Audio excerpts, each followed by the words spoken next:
Caller వచ్చారు ఉన్నారు సుబ్బారావు గారు ఒంగోలు నుంచి. చెప్పండి సుబ్బారావు గారు, మీ సమస్య ఏంటి? టీవీ వాల్యూమ్ కొంచెం మ్యూట్ లో పెట్టండి. సార్ ఇక్కడ ల్యాండ్ ని సార్ టీవీ వాల్యూమ్ కొంచెం మ్యూట్ లో పెట్టండి. మాట్లాడుతున్నాము.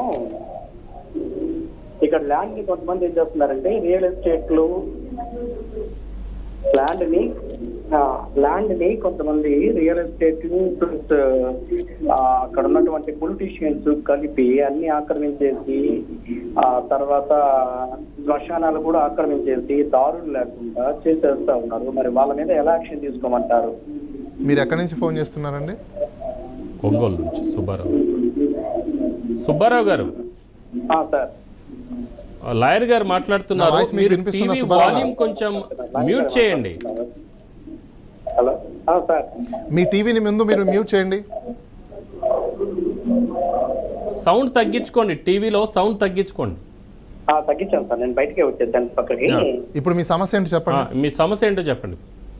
ఏం లేదు సార్, ఇక్కడ ఉన్నటువంటి ల్యాండ్ ఏం చేస్తున్నారంటే కొంతమంది ఎవరు రియల్ ఎస్టేట్ వాళ్ళు పొలిటీషియన్స్ కలిసి కంబైన్డ్ గా శ్మశానాలతో సహా ఆక్రమిస్తున్నారు. రెండోది బయట గేదెలు తిరగడానికి అవకాశం లేకుండా వాటిని ఆక్రమిస్తూ ఉన్నారు. వీటిపైన పోలీసులు కంప్లైంట్ ఇచ్చినా కూడా వాళ్ళు ఏం చేస్తున్నారంటే మనీ తీసుకొని మ్యాటర్ తీసుకొని పొలిటికల్ గా ఇన్ఫ్లుయెన్స్ తో వాటిని ఎత్తేస్తున్నారు. మరి దాన్ని ఏం చేస్తే దాన్ని కంట్రోల్ చేయగలం? మీరు పోలీస్ వాళ్ళకి కాదండి కంప్లైంట్ ఇవ్వాల్సింది. మీ గ్రామంలో ఉంటే కన్నా పంచాయతీ సెక్రటరీకి కంప్లైంట్ ఇవ్వండి పంచాయతీ ఆఫీస్లో. లేదు మీరు రెవెన్యూ అండర్లో ఉంటే మాత్రం ఎంఆర్ఓ దగ్గర కంప్లైంట్ ఇవ్వండి.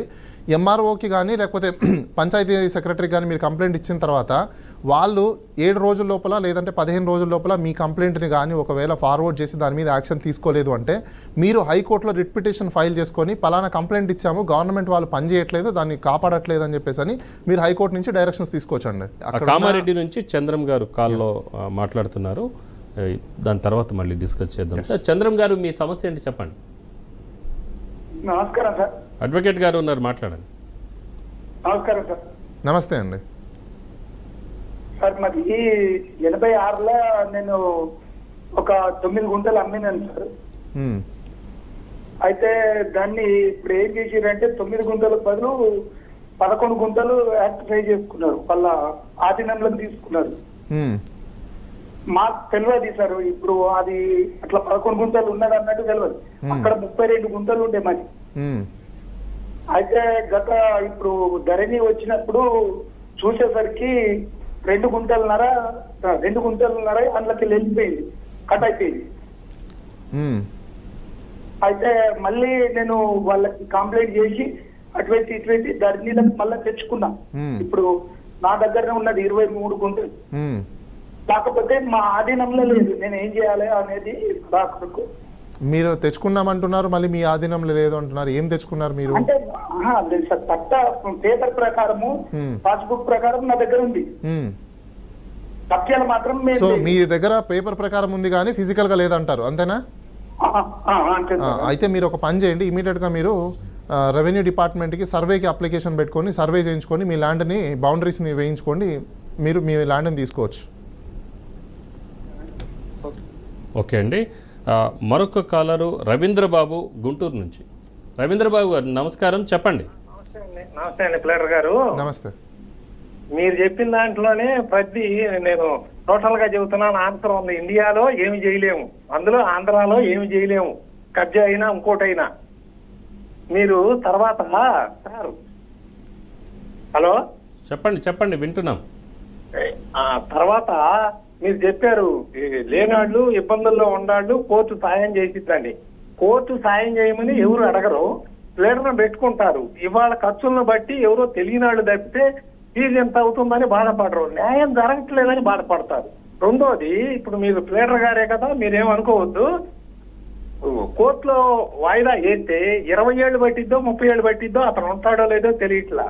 ఎందుకంటే మా అనుభవంతో చెబుతున్నా, ఒకరోజు వాది ప్లేడర్ వాయిదా అడుగుతాడు, ఒకరోజు ప్రతివాది ప్లేడర్ వాయిదా అడుగుతాడు. జడ్జి గారు సెలవు, ట్రైనింగ్, రైలు రోకో, రాస్తా రోకో, ఇది సరిపోతుంది, న్యాయం జరగట్లా. సరే, అసలు విషయం ఏంటంటే మా విషయము, మాకు ట్రస్ట్ తరఫున భూమి ఉంది. ఆ ట్రస్ట్ తరఫున భూమి ఉంటే వాళ్ళు ఏం చేశారంటే మా ట్రస్ట్ వాళ్ళకి ఇన్ఫార్మ్ చేయకుండా తెలియకుండా 17 ఎకరాలు 96 సెంట్లు అయితే 15 ఎకరాలు పట్టాలు ఇచ్చారు. దానిలో 2 ఎకరాలు 96 సెంట్లు మిగిలిపోయింది. ఒకసారేమో మీదేను మీ సొంతమేమో అని ఎంఆర్ఓ గారు సంతకం పెట్టి స్టాంప్ వేసి ఇస్తాడు. మళ్ళీ ఒక సైడ్ ఏం చేస్తారు, కోర్టుకి వెళ్ళి అది గవర్నమెంట్ ల్యాండ్ అని చెప్తారు. సరే మేము ఫైట్ చేశాం. తర్వాత అక్కడే ఈ పట్టా తీసుకున్న అతను కుటుంబానికి 20 సెంట్లు ఇస్తే ఆ 20 పక్కన 1 పెట్టి నాకు 1/20 ఇచ్చారని చెప్పి కోర్టులో వేసాడు కేసు. ఆ కేసు వేస్తే అతను మేము ఒక అతనికి ప్రైవేట్ గా ఊరకనే చేసుకోమని ఇచ్చాం, మా మిగతా పొలం కనిపెట్టుంటాడని. చట్టం ఎట్లుందంటే వేస్తే ట్రస్ట్ పేరుతోటి ట్రస్ట్ మేనేజింగ్ ట్రస్టీ ఎవరో అతని పేరో లేకపోతే సభ్యుడి పేరో వేయాలి.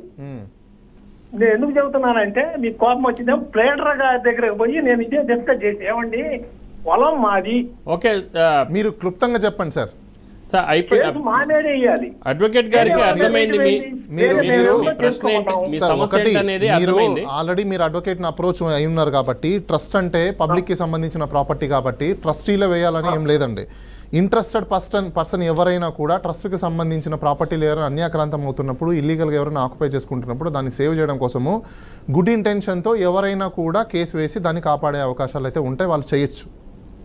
ఓకే ఓకే థ్యాంక్ యూ అండి. ఇంకో కాలర్ ఉన్నారు ఆలేరు నుంచి సుభాకర్ రెడ్డి గారు.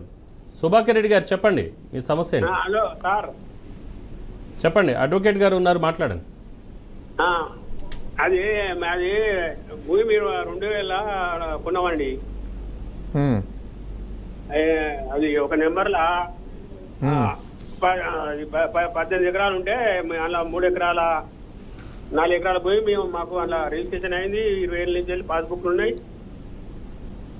సో ఇప్పుడు మీ సమస్య ఏంటి చెప్పండి. అదే మాది అందులో ఎకరం భూమి కబ్జా పెట్టింది సార్.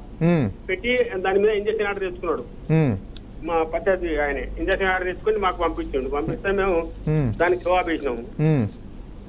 అది ఎట్లా మీరు ఆల్రెడీ కేసు వేస్తున్నారు కాబట్టి సార్ మీ ప్లీడర్ గారిని మీరు ఒకసారి అప్రోచ్ అయితే దాన్ని తొందరగా డిస్పోజ్ చేయించమని చెప్పేసి అని మాట్లాడండి, అది తొందరగా అయిపోతుంది.